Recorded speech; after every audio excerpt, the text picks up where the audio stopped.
เอาพี่น้องเอ้ยเปิดภาพมากกะสีแรงๆพี่น้องตะเว้นกะพูนเสียดขอบฟ้าแล้วพี่น้องเอ้ยอยู่บ้านพ่อเฒ่าแม่เฒ่าหรือว่าอยู่บ้านเก่าน้องบ้องพี่น้องเนาะปาโซ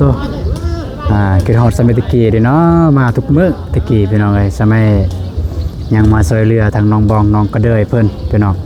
แต่ว่ามื้อนี้มาในฐานะเป็นลูกเขยเพิ่นพี่น้องโอ้ยกราบทักทายสบายดีเด้อสบายดีพ่อแม่พี่น้องหมดสุขสุขคนก็ยินดีต้อนรับ2อาตูน Channel เส้นเก่าเส้นเคยพี่น้องเนาะมื้อนี้บ่ว่าทางปานายอ้ายเอื้อยน้องเบาตูนได้มาหาทางพ่อเฒ่าแม่เฒ่าหรือว่าพ่อแม่ของเมียอยู่ที่บ้านของพ่อแม่นี่แหละ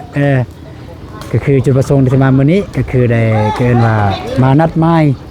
มื้องานดองพี่น้องเนาะแต่ว่าก่อนสิเข้าไปหาทางไอ้น้องหรือว่าญาติพี่น้องอยู่หั่นก็บ่ตูนสิอธิบายนิดนึงพี่น้องเนาะ ขึ้นชื่อว่าจัดงานดั้งเดิมต้องแบบว่าจะมี เกินว่าจะมีเกินว่าละเอียดอ่อนในจักหน่อยพี่น้องบ่อนใดก็คือนับแต่ตัวอย่างว่าคือมื้อนี้เนาะทางเฮาพ่อแม่เอื้อไอ้น้องแล้วก็ญาติพี่น้องปานายมาหาทางปานายฝ่ายเบิ่งนี้ก็คือมานัดหมายแล้วก็ตัวอย่างว่านัดหมายอีก5วันสมมุติเอาโอเคตกลงอีก5วันนี้ ภายใน5วันนั้นก็คือทางเบาตูนทางฝ่ายผู้ชายหรือฝ่ายผู้หญิงฝ่ายพ่อเฒ่าแม่เฒ่าได้กะเกียมเกินว่าได้กะเกียมอาหารการกินอันนี้คือแบบดั้งเดิมเลยเป็นแบบดั้งเดิมเลยก็คือกะเกียมแบบอาหารการกินนี่อย่างต่างๆกะเกียมให้พร้อมฮอดมื้อจึงบาดเดียวเลยพี่น้องจะบ่มีการเกินว่า เฮ็ดกินเฮ็ดอยากมื้องานแต่ว่าจะเฮ็ดกินก่อนล่วงหน้าเลยก็คือตัวอย่างว่ามื้ออื่นหรือว่ามื้อฮื้อนี่งานเฮ็ดกินเฮ็ดอยากตั้งแต่มื้อนี้เลยอันนี้ก็คือแบบประเพณีดั้งเดิมเลยพี่น้องแบบประเพณีดั้งเดิมเลยพี่น้องเนาะอันนี้ แล้วก็อันที่2ก็คือเรื่องค่าดองพี่น้องเนาะค่าดองเนี่ยแม่นว่าเฮาสามารถให้ในมื้อนัดหมายนี่เลยเฮาสามารถให้ส่วนหนึ่งคือจังซี่นะทางค่าดองของเมียเฮาก็คือ50ล้านพี่น้องแต่ว่าเฮาก็พอดีทางปานายเพิ่นลงมาขอทางปานายเบื้องนี้ เพิ่นขอว่าคัน50ล้านเนี่ยขอได้บ่สำ20ล้านอันนี้ขอเป็นขอส่วนลดเด้พี่น้องก็คือขอแบบอีก25คือเฮาติดหนี้เพิ่นติดหนี้พ่อเฒ่าแม่เฒ่าสิว่าง่ายๆซะอีก25แต่ว่า25ล้านเฮาจะให้เลยแล้วก็นี่เขาลงมามื้อนี้ก็คืออาจจะได้ถือนะ เงินอยู่ในค่าดองนั่นแหละก็คือ20ล้านกีบพี่น้องเอามาให้เลยเป็นหยังเฮาจึงเอามาให้เงิน20ล้านกีบนี่ก็เฮามาให้ก่อนเพราะว่าหยังก็คือย่านพ่อเฒ่าแม่เฒ่าบ่มีเงินซื้อของกินของอยากเพื่อคำนับพับตอนในมืองานนั้นเฮาก็เลยเอามาให้20ล้านกีบนี่แต่ว่าเป็นเงินค่าดองเลยอันนี้ได้พี่น้องได้อันนี้คือแบบประเพณีบ้านๆเลยประเพณีเดิมๆเลยสิว่าเรื่องส่วนใดส่วนเสียก็สิบ่มีไผใดบ่มีไผเสียดอกฝ่ายลูกสาวก็คือจังซี่แหละฝ่ายลูกสาวเพิ่นบ่มีเงินฝ่ายลูกเขยเอามาให้เงินค่าดองนั่นแหละตัวอย่างว่าคือ50ล้านเอามาให้เนาะมันเถื่อเพิ่นก็ซื้อแนวกินแนวยากบัดฝ่ายลูกเขยเพิ่นมาก็ได้มากินคือเก่าพี่น้องประมาณนั้นแต่บ่ตูนก็บางเทื่อบ่ตูนเว้าบ่ถือบ่ตอบก็ขอโทษขออภัยนำพี่น้องไปพี่น้องตอนนี้แม่นญาติพี่น้องเฮาแม่นอยู่เฮือนน้องบองแล้วว่าเฮือนพ่อแม่แล้วแล้วก็มื้อนี้เฮาบ่ได้มาผู้เดียวน้องบองเพิ่นขึ้นไปเฮือนแล้วน้องบองนะขึ้นไปเฮือนพ่อแม่แล้วไปพี่น้องไปรอรุ่นน้ำกันว่างานเฮามื้อใดแท้และเพิ่นได้จัดอีกจักมื้อจึงฮอดงานพี่น้องเนาะก็คือได้จัดตัวอย่างว่ามามื้อนี้เนี่ยมันโอเคยังอีก3มื้อตัวอย่างว่ามื้อนี้วันที่20เนาะที่21มื้อนี้โอเควันที่25งานเด้อ วันที่3นี่แม่นอีก4มื้อพี่น้องประมาณนั้นเนาะประมาณนั้นไปรับชมเบิ่งนํกันเลยบรรยากาศในการนัดหมายหรือว่าการเว้าการว่าการมอบเงินที่เอามาให้หั่นเป็นจังใดพี่น้องไปเบิ่งนํกันเลยนี่พี่น้องเอ้ยแล้วก็ก่อนอื่นหมดบ่ตูนก็ขอเว้าก่อนเด้อพี่น้องเด้อเว้าเรื่องกันผู้เฒ่าผู้แก่เพิ่นชุมนุมแบบนี้แน่นอนแล้วบ่ตูนก็พยายามเลี่ยงอยู่เว้าเรื่องการ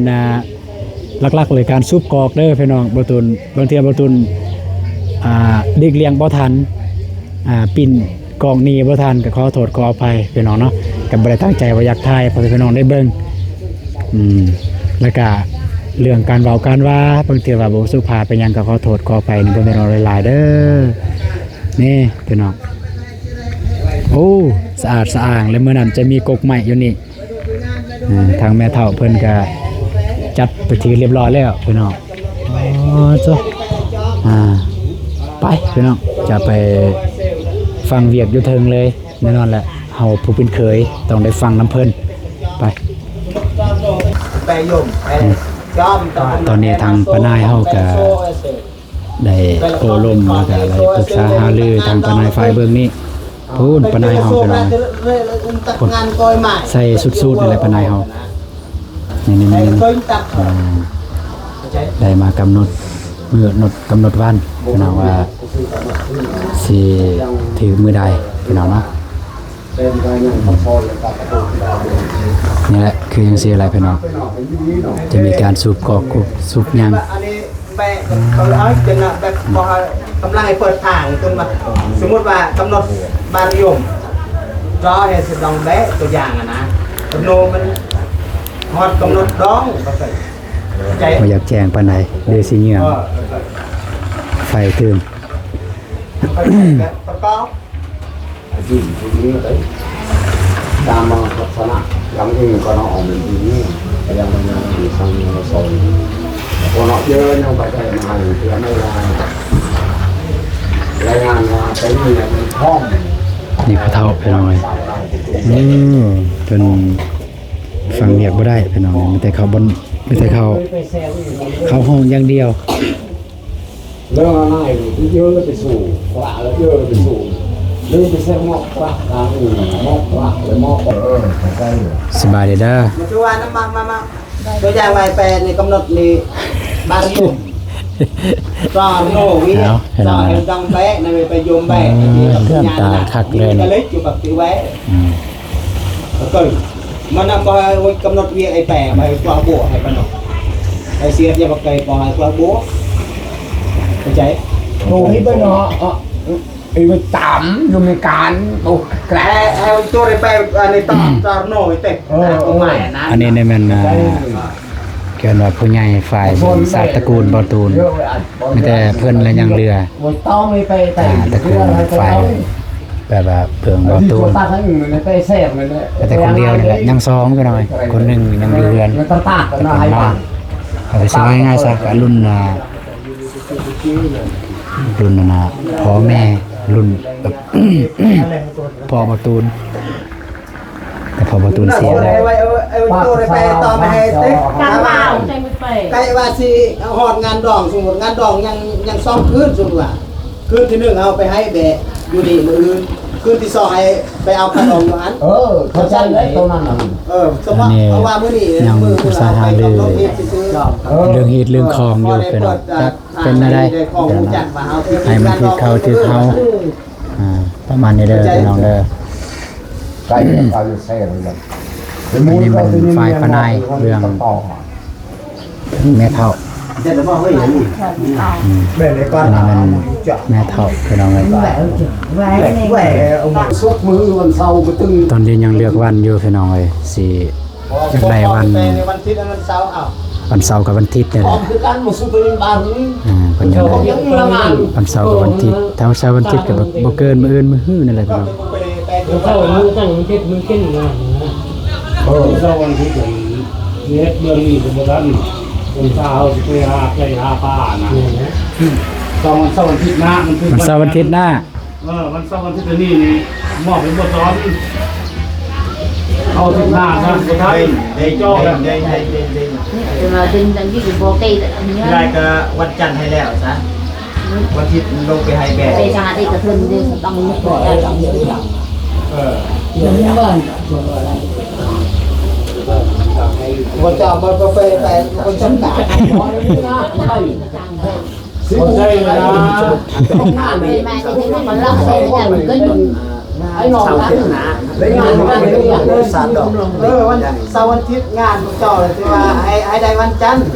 นะประมาณ วันจันทร์เลยไปสตองเป๊ะ คันว่า อันนี้ ใส่ ไอ้ ตะ นี่ โกล่ามคำเคลื่อนที่ มา เขา เกินมา ตา แปล ตะโกล่ามก็บ่เป็นยัง มาเป็นล่ามให้ คอยต้มเอาคันได้นั่นน่ะก็บ่เป็นยังโจกก็ยา อย่าได้ต้องเลือกนั่นเลยคันเอาตามชี้สีสหางกันบ่ได้ลำไก่กระต้มมดปลากระต้ม อันนี้ยังอันนี้มาเว้าเรื่องเกินว่ามาอธิบายเรื่องฮีต ย่านบ่มีไป ฮีตทางบ้านนี่เป็นอะไรพี่น้องเนาะ ก้อนอื่น แล้วก็ทางปานายบ่ตูนก็มาว่าฮีตทางบ้านเฮาเป็นอะไรให้มันสอดคล้องกันพี่น้องอาจจะคำเว้าคำว่าจะแห้งแน่เด้อจักหน่อยเด้อพี่น้องเด้อแต่บ่แม่นหายกันบ่แม่นเกลียดกัน ไปแยกซ่าอันไหนคันนั้นคันว่าต้นอย่างเดียวนี่เนี่ยเดี๋ยวนี้สร้างอาวุธวันนี้มีแล้วงานเพิ่นวันจันทร์กับวันคานโปรยกระเทียมวันพุธฮอดได้บ่ วันพุธพี่น้องเอ้ย ว่าเอาไปบึกษาภาษาดอกชาภาษาดอก แพ้แล้วนี่เขา เดี๋ยวสิเบิ่งว่าตกลงปรงใจมื้อใดพี่น้องเดี๋ยวยังบ่ทันได้คอนเฟิร์มเด้อพี่น้องเด้อ จ่อ ว่าวันเสาร์วันอาทิตย์วันเสาร์วันอาทิตย์อาทิตย์หน้าบ่หรือว่าวันพุธอาทิตย์นี้ ยานมันทางเมืองกะไลเมือง เสาร์วันจันทร์ลาไปก่อนได้ก่อนลุงไปถัง โอ้โหยักษ์ เรียกไปตักเรียกเอาไป เดี๋ยวนี้เดี๋ยวไอ้มาห้องไปก๊อปตักเราการให้ เองใส่ละฝนฟ้าอากาศเลย กันใจพวกเฮาของทางนี้ก็วันอาทิตย์เนี่ยอาทิตย์หน้า อืม แต่ว่าปนายรวมทางนั้นว่าโอ้ยนี่เพิ่นเอาวันพุธและพนักงานผู้ป่วยบ่มีใครอยู่เลยต้องวันการเอาแต่ประชาชนอยู่ก็ได้บ่แม่นเกียรติแม่นจังว่า แม แจ้ง นแมนคะแนนมันแล้วยีแล้วของนะ พ่อทหารกับบ้านคนประจำการบดีโตน้องชายก็อยู่พี่กับเพิ่นก็บ่ได้มาแล้วของมันคือวันการนี่ คือว่าวันพุธเนี่ยท่านเหรอ ทันแล้ว วันพุธเป็นท่าน บททันแต่เกะเหมือนเกะเกะห้องสร้างเบาสั่งเสาแต่ลูกผู้นี้นี่ลูกไฟตัวนี้ก็ได้มาเลยแต่พ่อยังไงนี่ห้องเบื้องหันก็มีอีกเบื้องก็มีเวลาพ่อไปเอาเครื่องทางนั้นให้อันนั้นลูกใส่ล้านใส่คอยทึกไปเงียบอันโตมันตาจ้านะ วันเสาร์วันอาทิตย์แล้วบ่นะเย้ย เออ แบบอาแปกระดกก็จะไปมีหยังดาวดอกเจอง่ายเข้าการนั่นนะ มวยนี่กี่เมี่ยงให้คนเจริญตัวก็ให้เถอะดูตัว เดยเยอะเดยเยอะวันพุธเพราะว่ากูอยู่บนที่ได้แต่วันจันทร์แต่ว่าวันจันทร์บ่ท่านก็ให้เอาวันพุธซะแต่ดีจบเนาะให้ดีวันพุธเนาะไปนี่ไปตรงนี้ ไปเอาดูได้ก็ได้แล้วสาดำเราเต็มดูได้ อะไรกัน มาตูนบอกว่าเฮ็ดวันเสาร์เพราะว่าอีตุนลุงคนสีเพิ่นมาร่วมงานบ่ได้ ใครอยู่ที่ของ ถ้ามันวันพุธนี่มาบ่ได้ถ้ามันวันเสาร์วันอาทิตย์นี่มาได้ สองครอบครัวสองบ้านซะบ้านให้ดำใหม่กับบ้านอาหารใครเนี่ยไอ้สงรองต่อเป็นจัดคัดค้านไว้ อันนี้ก็มาเบิ่งพี่น้อง อันนี้ก็ตัด ลานของน้องบองนี่มาบ้านโอ้ยเบิ่งหยังกันมาตี้เข้าในนี่ พุธซะน้ำเกลือจบ ทำเอาใจทำนั่นซะ ทั้งพยายามอันโต ทำใจพวกเฮาแล้วเอาเจ้าวันเสาร์อาทิตย์น้ำพวกเจ้าว่าดนเอาใจทำนั่นซะเอาวันพุธ นี่กับเมืองนี่กับเมืองวัน แต่ว่าพนักงานเด้อจะสิว่าโอ้ยตัวเองลงว่าคนบ่มีค่าหมดของประจำการ โอเคเนาะตอนนั้นแต่ว่าผู้ใดอยากห่วงกับครอบกันว่าผู้ใดคัดบ่ได้กับสักสิว่าเนาะ แม่นแล้ววันซี่ตัวน้องชายอยู่ที่ก็บ่ได้มาของวันการเนี่ยวันการทันบ่ได้ ทั้งหมด ต้องเอาบอกให้มัน น้อยไปยาโซน ให้ เจ้าลัง ให้เคยคำเห็นบ่ เดี๋ยวว่า กันซั่นก็ให้ เจ้าน้ำลังบ่ เมียก่อนคำเห็นเอาคำเห็นเบิ่ง นึกมัน เออ ต้องติดนี่แหละ ให้เมียคำเห็นก่อนซั่นเดี๋ยวตอนนี้ก็ให้ทางบ่ตูนกับน้องบองคำเห็นเป็นอะไรถ้าอ้าวคำเห็น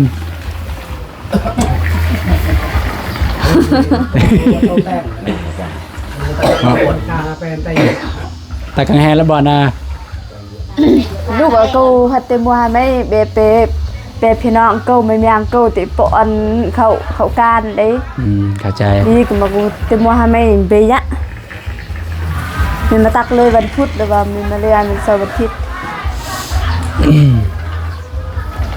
ก็เห็นใจน้องบ้องเพราะว่าญาติพี่น้องดอกงิเงียบกับทหารนะเพิ่นไม่ตายวันพุธก็อันแวดออบานขอบแววกะปีเกิดไม่ได้ดออยู่แบบส่องเลย ไปเลยเด้อวันศุกร์มื้อนี่วันศุกร์วันเสาร์วันอาทิตย์วันจันทร์วันอังคารวันพุธวันพฤหัสวันศุกร์ยังอยู่แต่หมดคันเอาวันเสาร์ วันเสาร์คือว่าพวกเขาตั้งเลยวันเสาร์มืออ่อนเลยวันเสาร์หรือวันศุกร์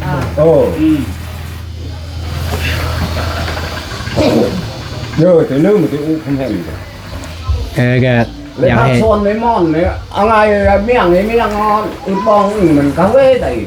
ประจำการจริงมันตามทัศนะคือคนเอามันให้จะพูดครบหน้าครบตาเลยมันสั่นพี่น้องอ้อเลยเมี่ยงอ้อเราต้องพบไปยังการบอกคนไม่ต้องมีเฉพาะมันเลย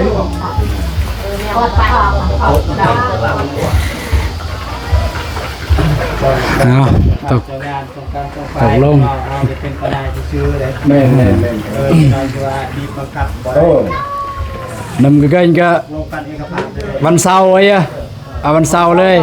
ตกลงวันเสาร์วันเทศ วันเสาร์วันอาทิตย์ อร่อยอย่าไปกันดอก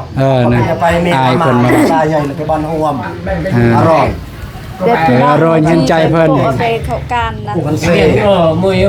ไปนอนไปเจอกลุ่มพนักงานนะอร่อย อันนี้ให้ประตูเพิ่นคำเห็นว่าวันเสาร์วันอาทิตย์ แบบหมูจอมแต่จอมเวียกงาน เอาไปเอาจอมมาแต่แล้วนะไปเอาจอมกลาง เข้ากาดยังหมูกาด ก็ไปเยอะแล้วอันเบียก เราเต่งก็มาเป็นอาแป้เป็นเสาร์วันเทศ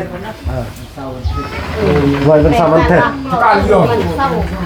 วันเสาร์ตั้งตักเป็นวันแดงอ่ะ เป็นนอปนพอกไปแปรเดินมันเศร้าแล้ววันเศร้า เอาวันเสาร์แล้วมันก็วันเสาร์ไว้อะ วันเสาร์วันเทศก็คือเสาร์โอกาสเลยเอา เสาร์วันเทศวันเสาร์วันเทศ แล้วถ้าวันเสาร์วันอาทิตย์ส่ง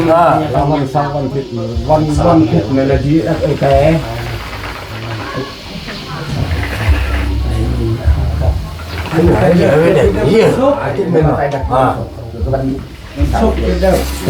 วันศุกร์ก็คือวันเสาร์ฮาเซียนผมมา วันพฤหัสจะยี่สิบสูง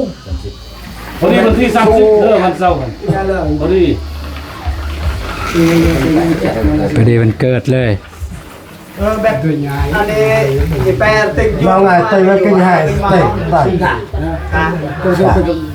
คนไปได้ไปให้ เอาคำเห็นเบิ่งนะได้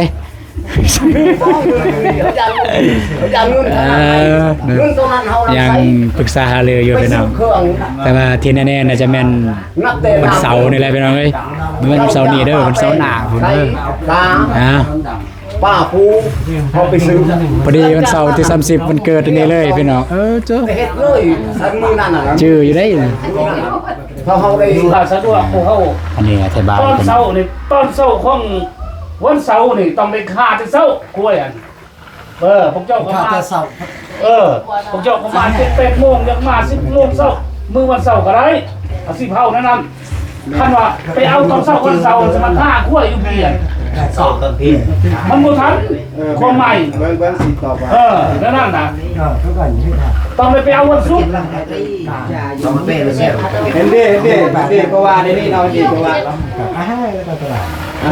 ไปเอาคาดองเลยมือวันชุก เด้อ วันศุกร์แรกก็มาแต่หานถูกเจ้ากระตาเกียม ตาเทียม มื้อเช้าวันเสาร์นี่ผู้คั่วอยู่นี้เฮ็ดผมก็ลงมามอบคั่วตัวนั้นมาที่เช้าเลยกันอยู่หันหรือว่าใดๆก็ถือว่ามื้อนั้นหันแล้วเลย แล้วเลย ก็โอเคคือกัน คือมื้อนั้น มือวันศุกร์ไปพวกเจ้าขึ้นไปเอากระดองมือ ร้านคมใหม่ลุงว่า ตอนวันเสาร์มื้อเช้าวันเสาร์พวกเจ้าข้ากล้วยก็ลงมาแต่หันโอเคแน่เอากันแล้วนั้นเด็กขึ้นมาข้ากล้วยแต่บ่มีลูกเคยในกล้าบ่ได้ แม่น ต้องยอมเลย แม่ลูกเคยต้องมาที่เช้า ลูกเคยมามอบกล้วยได้บ่ได้นี่ นี่ ฝ่ายปนายเบิ่งตูนบอตูนอธิบาย ร้านครัวสะดวกนะสบาย สิจัดแนวใด2มื้อหรือว่ามื้อเดียว เพราะว่าแม่ว่าตูนใส่เอา น้ำตากันบนได้ แม่นแล้ว ก็ยินดี ตอนแรกมันสุกเนี่ยคอยมาอยู่พี่เลยเด้ กุศ ว่า ล ล่างเต้ตอนแรกเลยเพื่อตอนเช้าวันเสาร์พวกเจ้ามาจังคำกันบอกไปสิ โอเคนั่นก็ได้ ไปเสีย โอเคนั่นก็ได้ ได้ที่ลุงน่ะ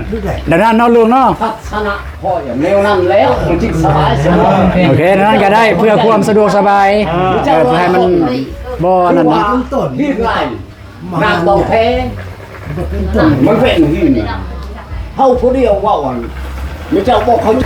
อันนี้นั่นประเพณีในการมานัดหมายมื้อวันพี่น้องก็คือเอาทางฝ่ายบอลตูนมันเอาหม้อแล้วก็เอาสากให้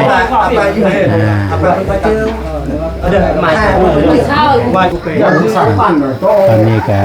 อันนี้ก็คือเกินว่าประเพณีแล้วก็คือ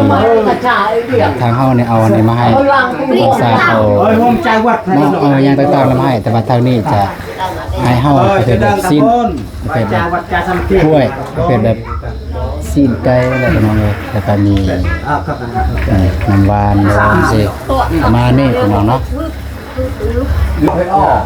พืชกิเลยอะมุ่ง หลวงเราดอกไม่แต่โน้ตดอกเน็กมอแม่เน็กใหม่น่าจะดังอ้อยน่าละดังทางเกินคือดังพลังตอนน่าจะไม่ดังอันเดียว สิว่าง่ายๆซะก็สลับกันพี่น้องเปลี่ยนกันทางนี้ก็ให้ประเภทอยู่ในกระถาดนี้ทางเฮาจะให้นี่ประเภทหม้อประเภทซาดให้ทางกระเท่าไม่เท่านี่คือเกินว่าแลกประเพณีแลกคิดคองให้มันถือความรองกัน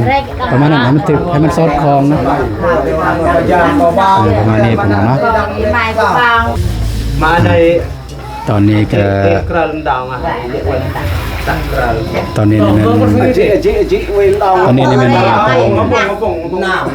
ไฟเราจูนได้มอบเงิน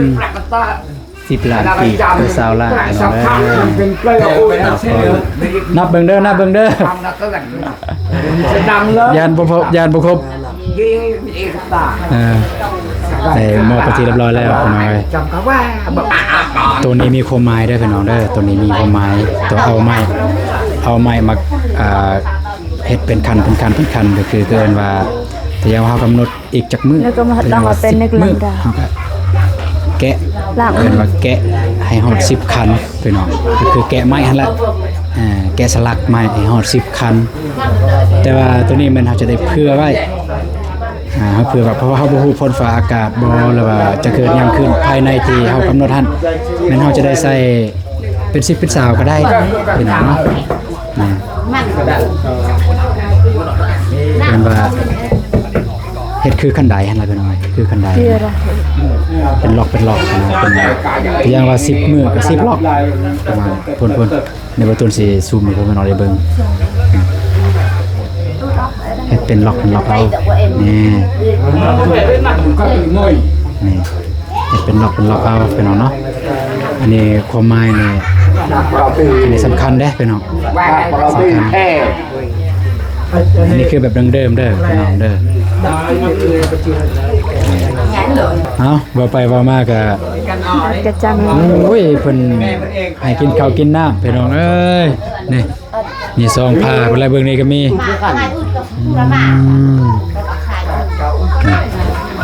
เป็นตอนครับในการให้เอากินข้าวกินน้ำพี่น้องเนาะเวียกก็น่าจะสิแล้วเวียกพี่น้องเอ้ยโอเคพี่น้องเอ้ยก็สิ เป็น ล้างมือกินข้าวกินน้ำพี่น้องเด้อนี่นี่อันนี้คือเงินที่จะมอบให้เงินจำนวนนี้มันจะอยู่ในคาดองเลย จะเดิมดอกเลย อยู่ในคาดองของ50 ล้านหั่นแหละเอาจะมาให้กอง20 ล้านพี่น้องลงมือเลยเอาลงมือเลยเด้อหมดจานเลิงหมดมากินน้ำกันจ้าเริ่มเลย เอาพี่น้องมาเด้อกินข้าวน้ำกันเด้อ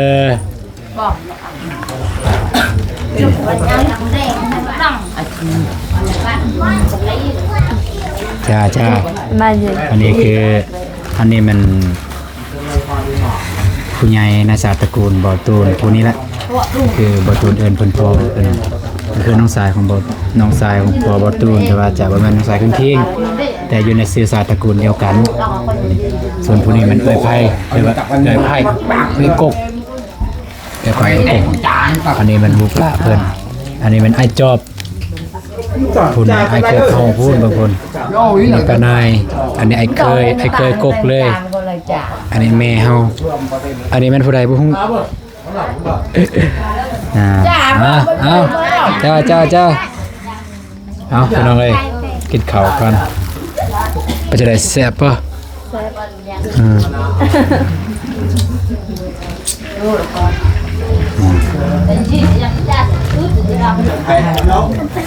เรียบร้อยพี่น้องอิ่มกินข้าวโอ้ยเป็นเบิดเลย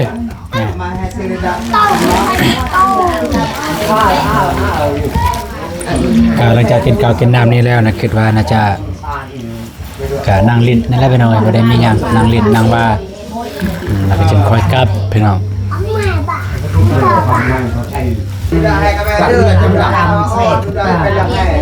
นี่แหละคือการให้ของการนัดหมายพี่น้องเนาะขึ้นอยู่กับไม้นี่แหละใส่มาเบิ่งจับซุนเว้าเลยสิเบิ่งสิเบิ่งจักคันพี่น้องเนาะ1 2 3 4 5 6 7 8 9ก็เผื่อไปบ้านเผื่ออันนี้ก็คือ9คันแสดงว่าอีกยังเก่ามือพี่น้องงานนับเต็มมืออื่นเลยยังเก่ามือประมาณวันที่30พี่น้องจ้าเราได้มอบเงินจำนวนหนึ่งนี่อันนี้ทางนี้ก็กำลังเว้าจักเว้าถึงจักบ่บ่ฮู้ทางแม่เฒ่าทางแม่คือกันเว้าบ่มีเสียงเม็ดยุ่งกลางตักมอยดอกเทบายดอกง่ายดอกดอกแปลกเราจะเฮ็ดได้แปลอะไรอยู่เกี่ยวลังแห่เวทละมึงดูตัวตาอีกหลักดูอีกหลักนี่กำลังอธิบายผมหมายคือแม่เป๋คาวิด1 มื้อหักออกคันนึงแต่ละกันจนฮอดมื้อสุดท้ายพุ่นละตอนนี้มื้องานบ่ละพี่น้องเอ้ยเอาตอนนี้ครับเทเรียบร้อยแล้วพี่น้องเนาะนี่กินข้าวกินน้ำเทเรียบร้อยให้คุณบอลมันยังไงเล็กจ่ายอะไรสุดทางลูกหลานเป็นจุดตาน้องลูกหลานนับแต่เป็นยุ่งตากระโจจ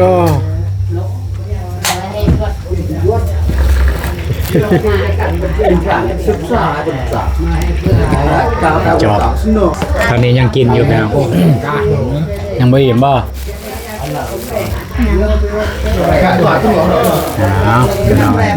ประมาณนี้เด้อพี่น้องโอเคพี่น้องเนาะก็สำหรับคลิปนี้บ่ได้มีหยังหลายพี่น้องเนาะก็มาเจอว่า